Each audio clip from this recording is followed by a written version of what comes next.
«Эхо Москвы» в Уфе и общественная организация «Берзямлек» представляют рубрику «Говорим по-башкирски». Желтый. Хары. Желтый снег. Хары кар. Желтый снег. Хары кар.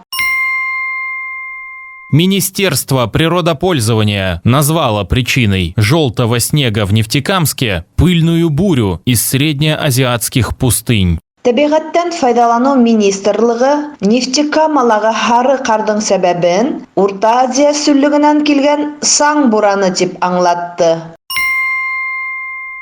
Министерство природопользования назвало причиной желтого снега в Нефтекамске пыльную бурю из среднеазиатских пустынь. Табигаттан файдалану министрлыгы Нефтекамалага хары кардың сәбәбен Урта Азия сүллегенән килгән саң бураны дип аңлатты.